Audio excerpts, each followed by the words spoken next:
Hi everybody, welcome to another Taubmans live colour event. Tonight we have a very special event lined up for you. We have interior designer and colour extraordinaire James Treble joining us, which we are extremely excited about. So I'm going to hand it over to James to tell us all about you.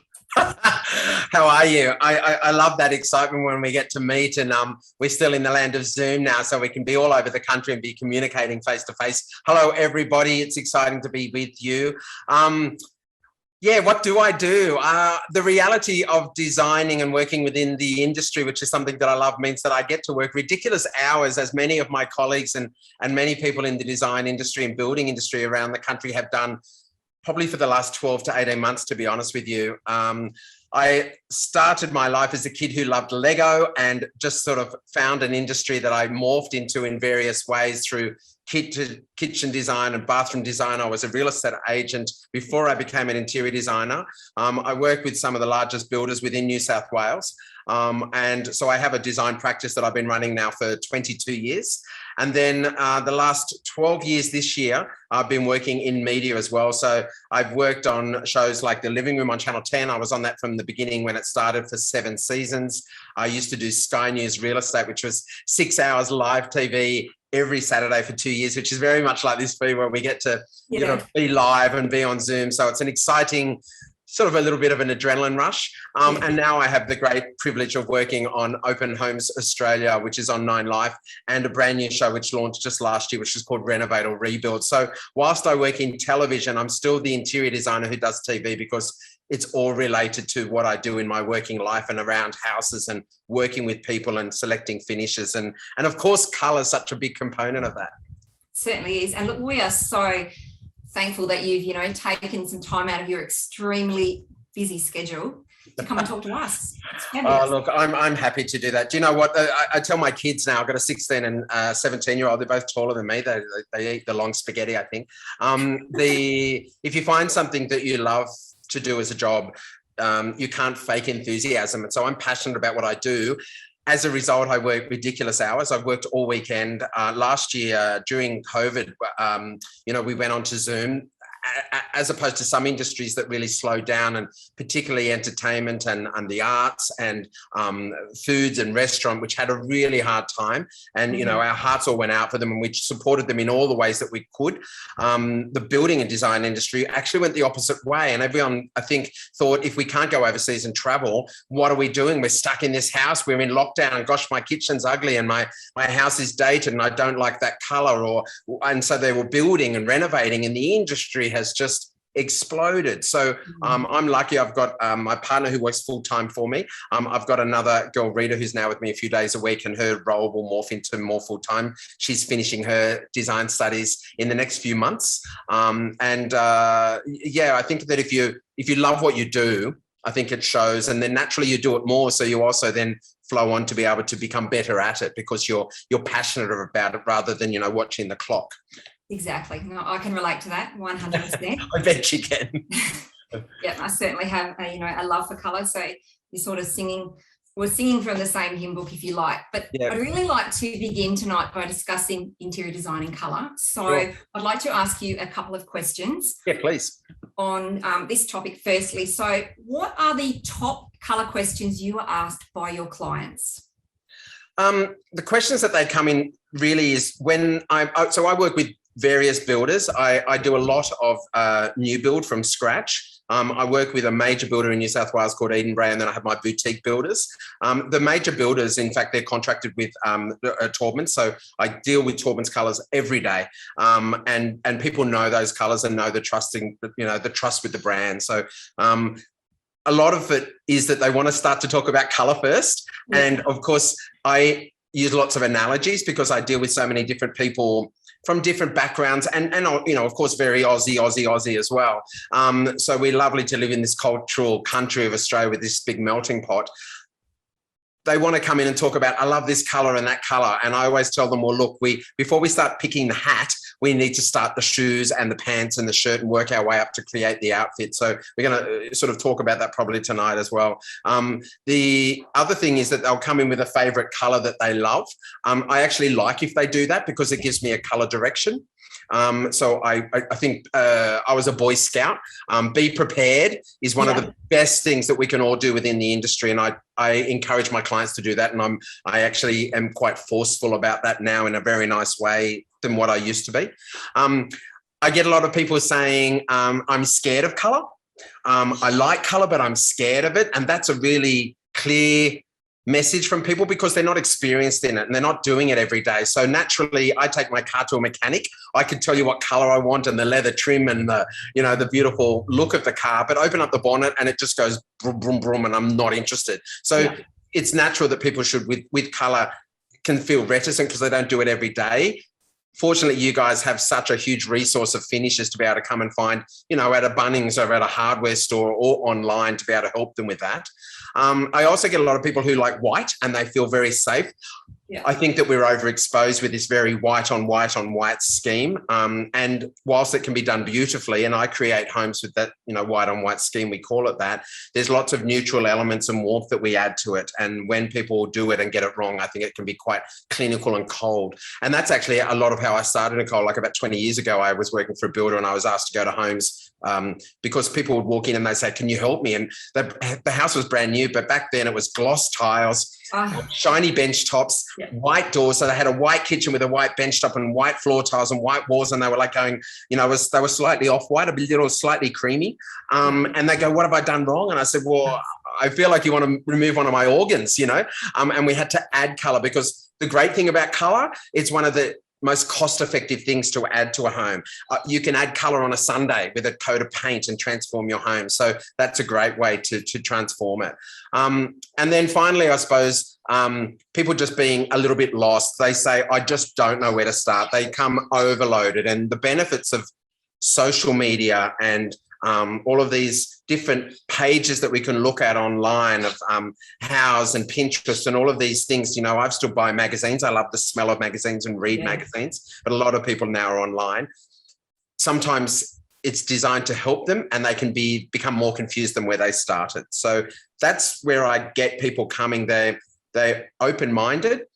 And for me as a designer, it's about getting their trust straight away and calming them down and letting them know that we can go through this together. And it can be fun because I love my job.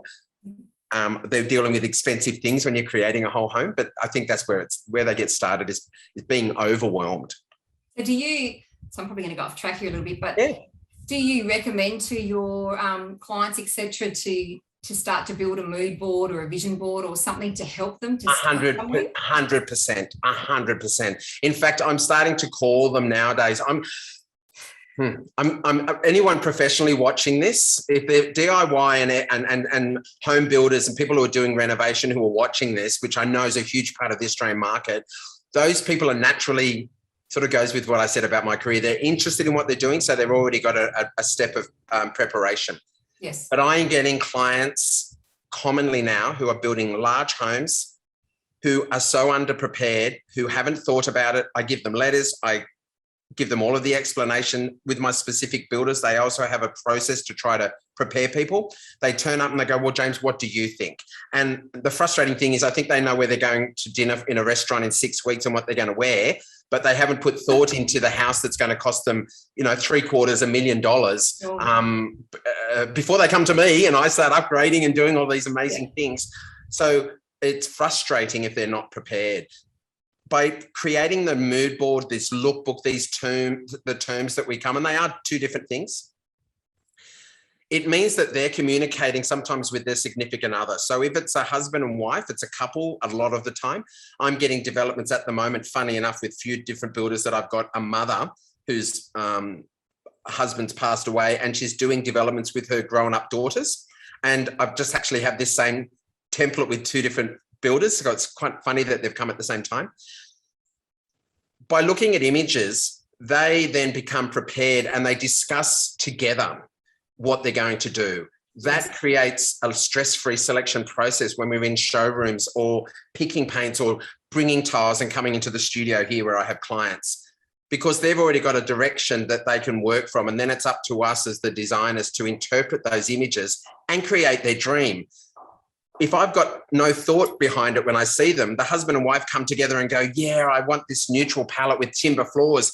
And I start pulling timber samples out, and she wants natural oak, and he wants black Japan stained, really dark floors. Well, I've had this situation where the clients are at each other, and sometimes our job is marriage counsellor as well as interior designer, to keep them all calm. So the better prepared they are, and I give them ideas of this, I give them examples of this, where they can find these things.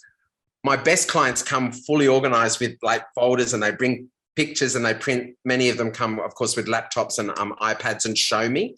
Many of them send me things in advance, and I actually like that because whilst I'm busy, I can fit things in my day that I can start to prepare myself knowing this client's coming in on Friday or whenever I'm seeing them, or Saturday morning at the moment, to get myself into their mindset, because I create display homes for Edinburgh. I'm very proud. I was just filming there this morning. One of them won Display Home of the Year with Master Builders. Like, it's a big thing for me. Oh, congratulations. Thank you. Yeah, a lot of work, goes into them. But those homes not only have to look good for the client, in which case the husband and wife who are building the house, but for a builder, they have to look great now, and they have to look great for about 8 years, because that's the time frame of a display home. So as I tell them, I can make a home look great, but that doesn't mean that I want to live in all the houses that I create, because there's 5 display homes there at Box Hill at Homeworld in New South Wales, and they're all very different. And whilst I love creating them, I actually don't want to live in all of them, because they're not my personal taste. They follow the rules of design. So to create a personal space that you want to call home, there's a difference between a house and a home. Yes. And so listening to you talk about that, do you have any tips? So somebody, for all of our viewers out there, they're embarking on perhaps a new renovation, or they're embarking on, they want to paint their house and they're not sure about where to start, etc. Pardon? Yeah, I'm reiterating. Yeah. So do you have any suggestions or any quick tips that might help our viewers? Like, for example, we've just been talking about vision boards, mood boards, etc., etc. What sort of something that you could recommend? Because it's something that we get asked all of the time across the live feed. So there's 2 different parts that I work at professionally. One is the renovation, which is actually my passion. I prefer renovation. I've renovated. I've never built a new home. I've renovated many times. I've bought and sold and renovated houses over the last whatever many years. And then there's the new build. New build, I've got more possibilities to change things, because it's all on paper. I can move the toilet from here to here. I can move the sink. I can change things depending on where they are through the selection process and lodgement and council, all those things. My boutique builders, I have more control over, because it's a more bespoke service, if you like. Renovation is different, and there's more fixed things. Once I start to change something, I've got to look underneath and behind, and that old adage of opening up a can of worms. You just don't know what's behind the wall sometimes. So with that direction first, renovation, look at what's existing. You need to understand the character of the house. If I go to Singapore and get a little bit of work done, and the rest of the body shows the age that I am, it's going to tell a confusing story. Sure. Okay, this is exactly how I speak with my clients every day. Love it. So when we're building a house, if you're going to create this amazing new bathroom, this new living area, of course, kitchens and bathrooms are the 2 most expensive rooms, but they're the rooms that we spend so much time in and want to, update and make them our own. So look at the rest of the house, and it doesn't mean that you have to copy something original. It just gives you a direction, and even having images of those to start to look at will help you start to get a direction, maybe with colour palette. If you're looking at a paint colour, for example, the easiest thing is to paint a wall. Many years ago, Sandra and I had an apartment in Birchgrove, just near Balmain in Sydney. And I had friends come over, my mate, and they're now married, his girlfriend. And he's like, they call me Jimmy. They said, Jimmy, look at this. This colour wasn't, this was like a deep olive green. It wasn't green, that was red. And I said, no, it's green. And he goes, it was red. What happened was, this one wall, I'd be dealing colours with clients, and I'd get excited about the colour, and I'd go to the paint shop and I could grab like a 2-litre tin, and I'd paint myself this one wall, change the cushions, and the whole lounge room and dining transformed itself. And he joked that if I keep doing it, I'm going to make my house like half a metre smaller by layers of paint, because I just keep doing it. Yeah. But it was so quick. And honestly, the mood that's created by colour transforms your house. Like, it's important to do it. So look at the finishes of the flooring. Look at your window colors. Windows are really important because my favorite windows are white and black/monument. Monument, people in a Colorbond color, so it's a dark charcoal. Right. The reason is because those two colors, like in a lady's wardrobe and, the funky guys, white and charcoal or black will go with everything. So it's much easier when you're renovating. If you've got primrose or cream or a paperbark and all these other colors that windows can come in, bluey tones, different eras, even anodized, then you'll need to be aware of what colours you put with them. Anodized is not so bad because it's a silver, so it's basically a neutral. Yes. And there are ways to spray windows. So fix things like windows, flooring. Outside the house, it's the window as well. It's anything that's fixed on the home. It might be the roof. So you might be spraying a brick wall. You might be painting cladding. Look at the other finishes, and if there's anything that's fixed that you can't change, for hypothetically, you've got beautiful travertine floor tiles, big slabs of natural stone or sandstone. Something like that would be where I would start to build up my colour palette. When I'm building a new home, you've got more options. So start to pull together your looks. And again, I would always base it on the architecture. If I've got this pretty sort of coastal feel, I'm a little bit allergic to the word Hamptons, even though it's so popular in Australia. I can find that people get it wrong. I like coastal, and Hamptons fits within that, but I think our Australian way of life is a little bit more relaxed. So there's definitely Hamptons influences, but I prefer the coastal feel because I think it's, it's just a little bit calmer and not as austere, I suppose. So if that's the type of house you have, then that gives you a direction. I would naturally look at having highlighted trims with some nice whites to let all of the colours and the textures on that type of home pop with all of my white trims. And they'll usually be on the timber work, the fretwork, the windows, maybe the barge board and the fascia. The gutter sits on the fascia. And the barge board, for people who don't know, is that angle. It's like where the fascia continues up around that front pitched part of your house.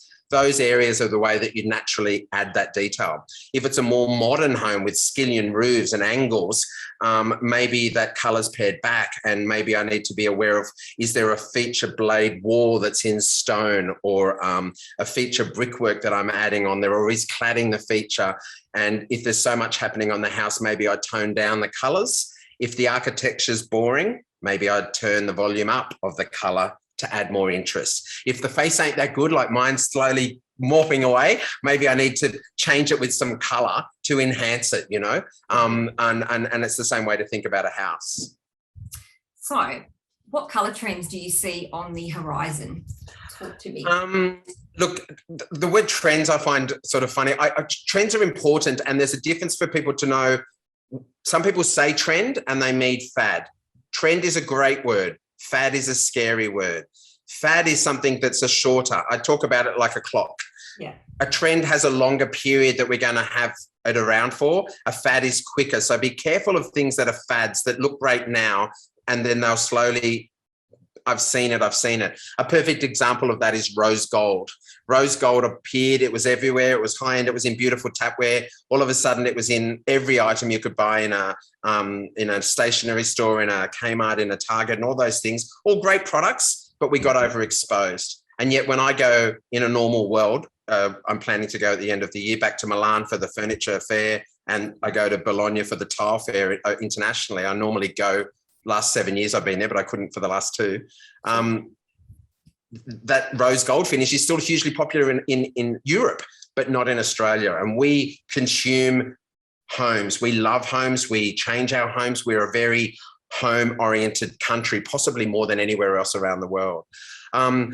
So working on trends, I definitely see the colour schemes are becoming warmer. So I look back at colours. I pulled some colours out because I thought you'd want to talk about colours, and we'll probably go into that. But I'm old school. I've still got this big, if I turn this and show you, I'm going to pull it out. I've still got this big old Atlas Spectrum thing that I don't think's even made anymore. So older designers will have it, right?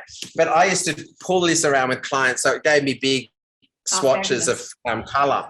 And I look back at colours that I was using, and I even wrote some of them down on here, but Athena and Woolaware and Manhattan, which were sort of coffee tones but slightly greyed off. I was using those 20 years ago, and those colours are coming back now. So if you think of your coffee, if I could get a little bit of clay, a little bit of grey clay, and drop that into my coffee and spin it around, that's where it is. They're slightly greyed off, but not blue grade like we sort of went through to the early 90s. So warm tones.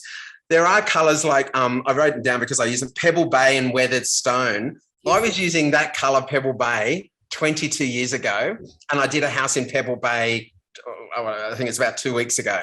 It's such a nice colour, and it's where you understand the word neutral. A beautiful neutral is timeless, and that's a great investment, especially for the main wall colours of your house, because you want to have that continuity where you'll run it right throughout the home.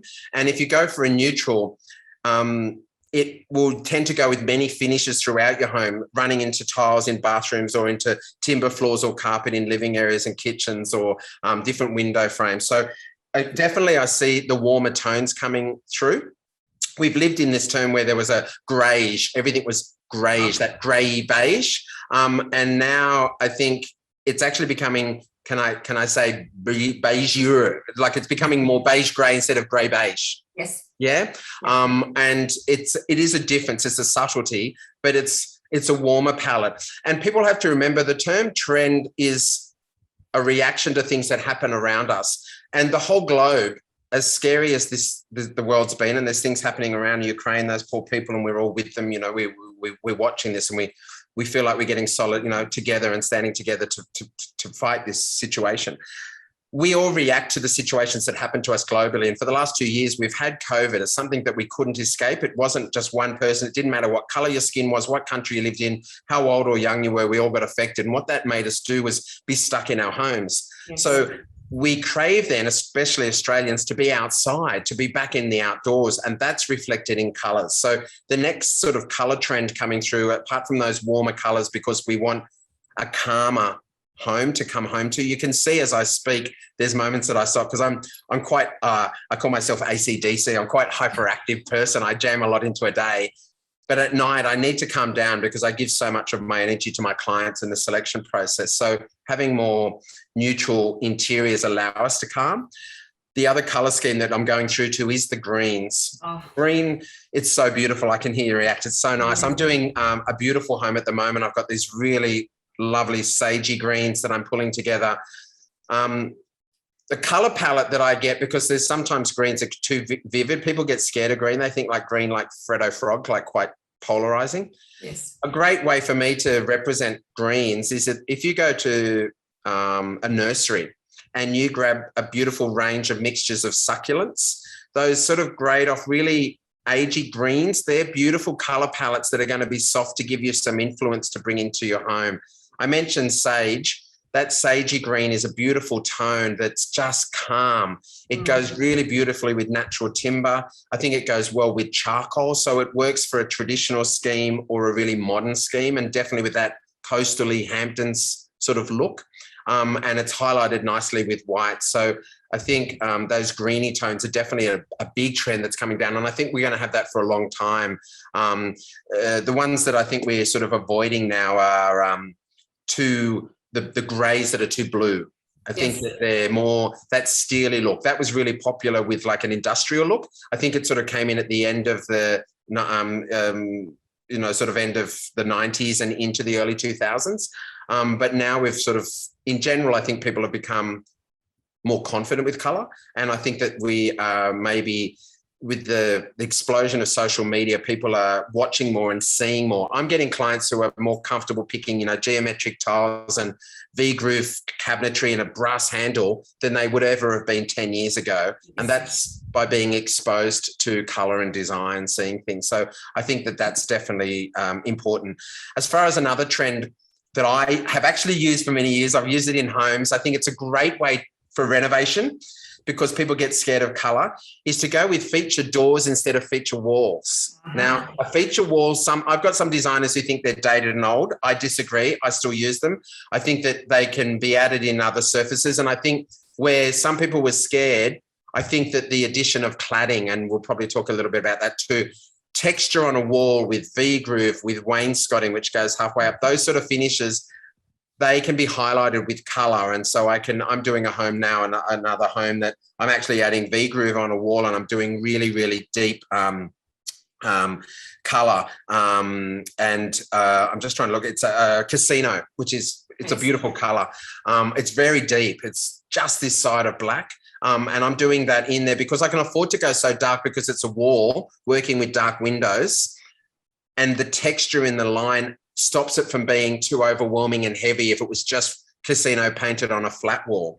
So texture will play with light. And of course, you need to remember that colour is the reflection and refraction of light, and light can completely transform colours. So I've used dark door colours throughout a house. I can enjoy the quality of a Taubmans paint, but I can colour match it to Colorbond colours. And that's sometimes easy for people to start when they start their journey, because if they're a bit scared, even colour match it. I know that I can use Mojo with Monument because that's my job, right? But people go, oh, that's a bit scary. So if they specify a Taubmans paint and colour match it, they can do that. And especially, you've got the Coloursmith on the wall behind you.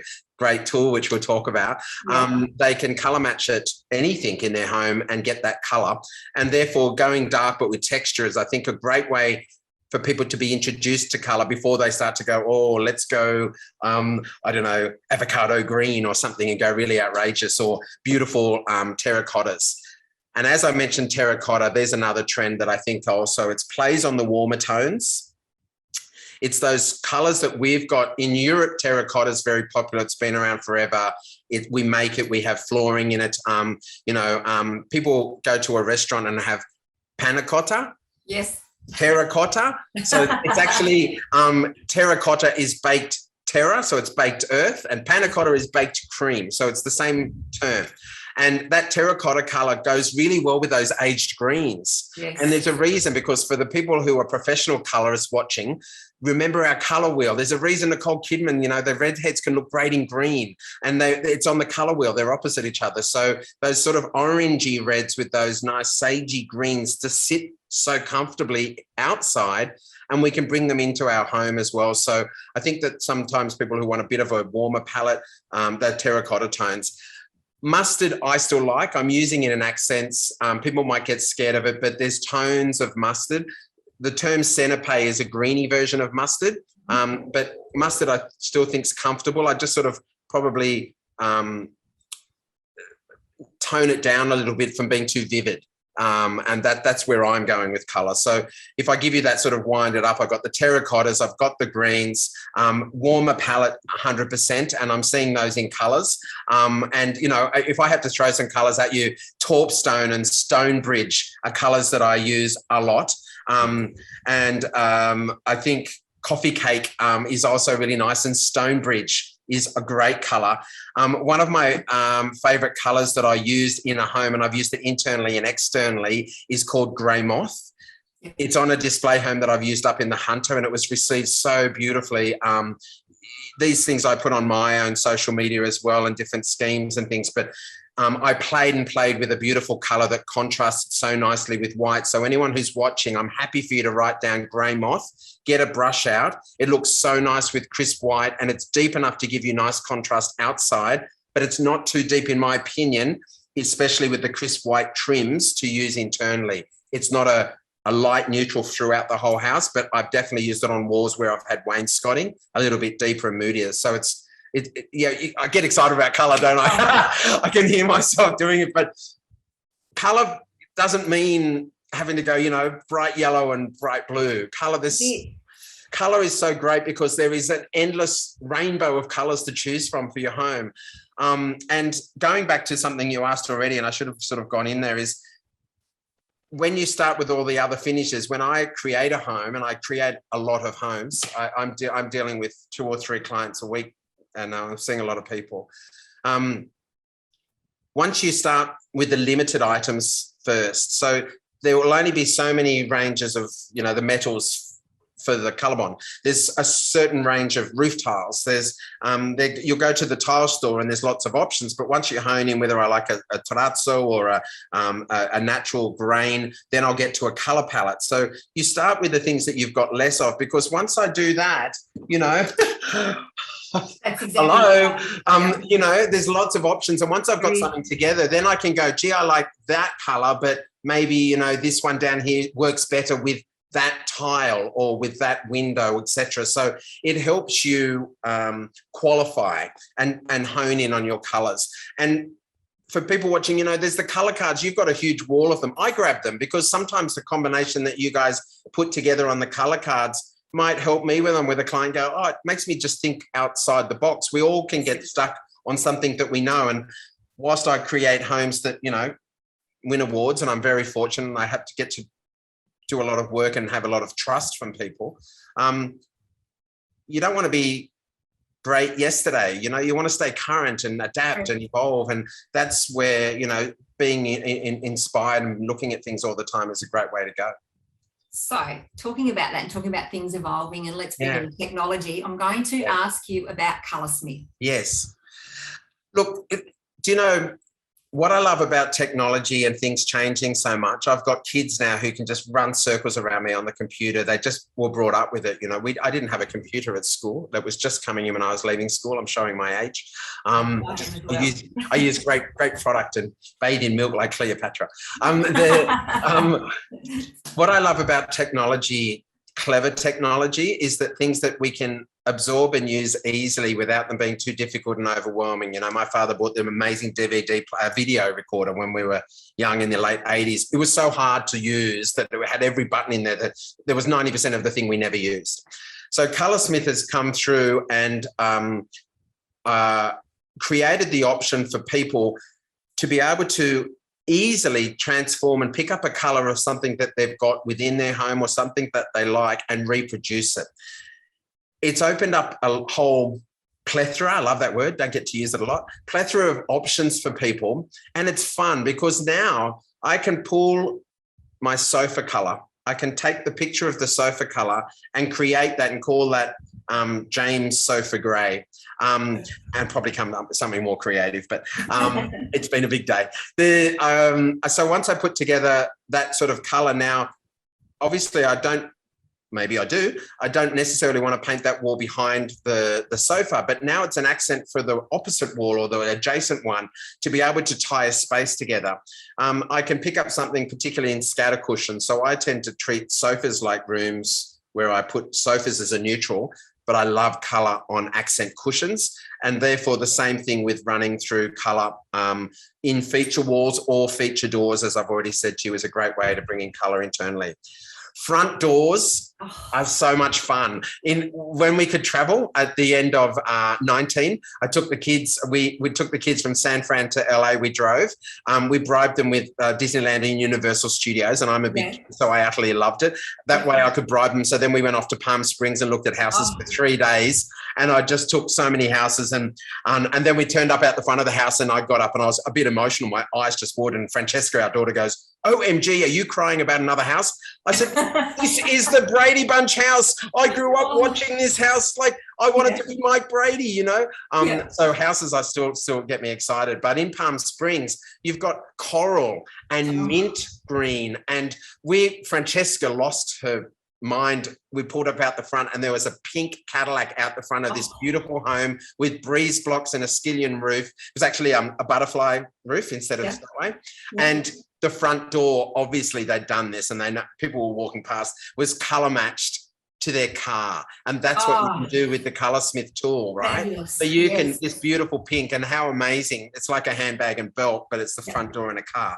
So what I like about this is clever. Now, the tool has proven quite successful. I think it was getting out there, and I think people were apprehensive at the beginning.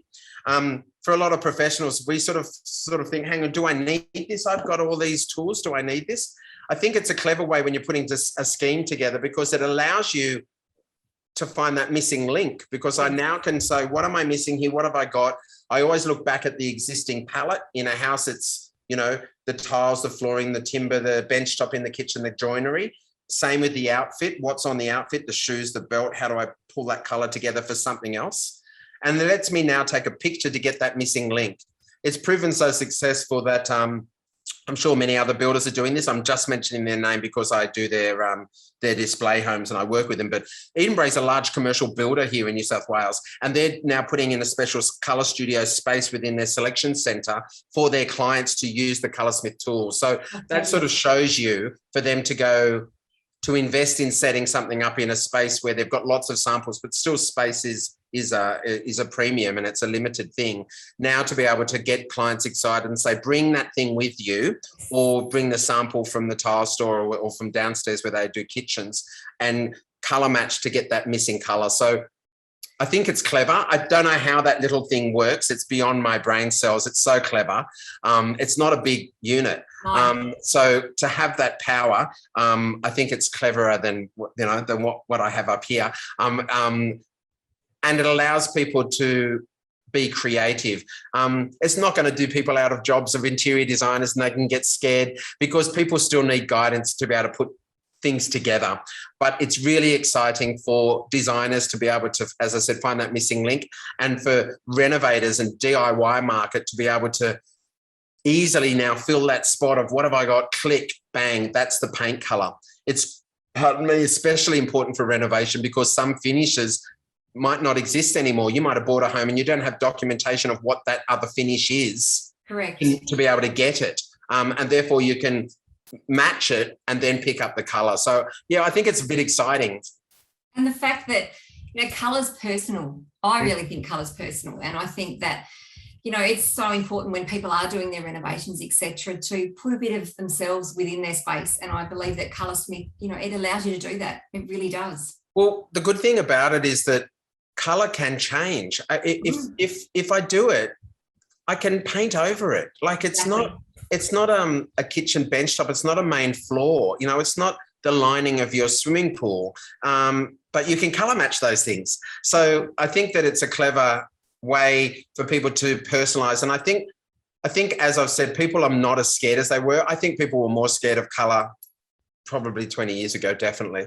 But even 10 years ago than they are now. And it's through all of the, I'd like to think I work in that lifestyle show sort of space. People love the block. Some professionals don't because a bathroom can't be renovated in 3 days, guys. It's television. But I've got many good friends who have come off that show and I work with them.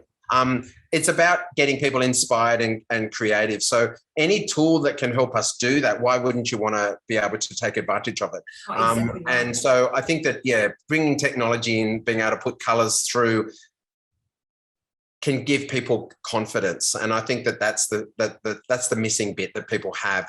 And once they put the colour together, they can sit back and go, oh my gosh, I did that. Aren't I excited? Or, oh my gosh, it's wrong. Well, tweak it. And use the tool and tweak it and change it, or be like me and paint that wall in your lounge room every 3 or 4 weeks and freak everybody out when they come over to visit. We had that when we bought our first house. I think our bedroom changed 24 times. You know what? We move artwork around our house, okay? And people walk in and they go, whoa. And because it transforms how you feel when you wake up and you walk around a space that you've lived in for so many years. Well, the same thing with colour. And as we've already sort of said, it's easier to transform an object that's painted obviously with colour than it is to transform all of those fixed items. And if you do those in neutral, it is a good cost value adding investment, because then you can adapt colours as they change with all of the various options to be able to do things. When you meet with a colour consultant, I always laugh because I turn up and I've got friends who their fan decks are amazing and neat. And mine, I look at it and it's bent and there's pages, because I do this terrible thing, which I do this and I bend the colour over and everything bends. So if you get a colour consultant who turns up to help you and their fan deck's pristine, be a little bit dubious. Be a bit wary. Ask them to look at what they're doing, because I definitely bend things and put things together. And also, there's a lot of time and preparation to do swatches, which I still love inside and out, because light is so different from the south to north, inside one room to another. But if you've got that fabric that you've loved, that you've picked up when you traveled, or I don't know, it's on a dress that you had, or that object that you love the color of, well, move that object around in the home, and then you sort of can do that easily, and then you can color match to that object. So it's sort of a time-saving, easier thing to do. That, again, I go back to that word confidence, I suppose. Yes. That you can do it and live with it, and personalize your space. It's exciting. It is. It certainly is. Wow. Okay. I think you've answered. I've got so many questions here, but you've answered pretty much nearly everything. But I talk a lot about colour and design, don't I? That's fantastic. Yeah. You're in awe, loving it. It's fabulous. That's why I was really fortunate to morph into TV, which was a funny side story that I went into. But I was able to do it because even when I worked on Sky News, I was the only non-journalist that was on TV, and it took me a little bit. One of the girls I worked with said, "Do you realise, like, it's pretty amazing?" And I was like, "Okay." I sort of had to think about it, and I was really chuffed because I can engage with people because I deal with so many clients all the time. So I have to be able to communicate with different people. And you mentioned about personalizing your space and being able to, color's so personal. Well, colors means a lot to somebody. If I've got a client coming from India or an Asian background or a Middle East or a Swedish background or the UK, color's so different because of how they're culturally being brought up with color. And sometimes it's about modifying that or understanding that to be able to put things together. So when I morphed into the TV land, it was about, being able to talk in live TV and pre-recorded about something that I loved. So I could talk for 3 days about, a kitchen bench top or a wall color, because it's something that I'm passionate about, and the psychology of the spaces that we live in and how they look and how they make us feel. It can't be understated. And I think these days, when there's the sad situation, I've got teenage kids, so I know what it was like to be in a teenager. We know everything. We're growing up, but we're not really. We're a bit lost. And there's these terms that we hear about people, our mental health and our mental well-being. Well, colour can have an impact on that. Now, it's not necessarily a solution, but it definitely can change your outlook. And it's just like a family saying, "Gee, my son loves red," and I go, "Do you want to put red in your child who's 3, who's a boy? Because red's going to rev him up and make him be hyper. Give him a red cushion. Don't give him a red wall. It's such a strong colour." And maybe other colours that can complement red. So being aware of cultural backgrounds and also your mood, you can impact how you feel. If you wake up and you walk through your home and you've got that bedroom, and then you walk down the hallway to the bathroom and you've got these pops of colour that mean something to you, you're in a good state of mind before you've left the house to deal with the damn traffic that you've got to put up with, or the rain or whatever it is. Yeah. And that's the power that colour can have to you. And that's what I think is exciting, to be able to transform homes through renovation or new build, and colour such a major component of that. I totally agree. Look, one last question before we conclude our fantastic session that we've had. I thoroughly enjoyed it. I'm going to ask you, because we get asked quite a lot, and I've got quite a lot of questions here, but one, what's your view on all white for interiors? Because the amount of questions that we get asked about whites, and with that, do you have a preferred tone of white that you love? So I personally can have white, but I don't have light on the wall, floors rather. I think you need to ground that with either timber or some sort of character and texture in floor tiles. Sure. Or carpet. I think that we're overexposed. There are some people who have big reach in social media, and I think that they can be quite successful in creating all white spaces. I don't agree with white timber decks. I don't know who cleans them or who looks after them, if they've got kids or pets. As far as whites, I think that people go too white. It's like having white teeth and then having Hollywood white teeth. If it's too white, I think it can become stark. And then I think it's a bit clinical. As far as whites, look, crisp white is something that I use a lot of.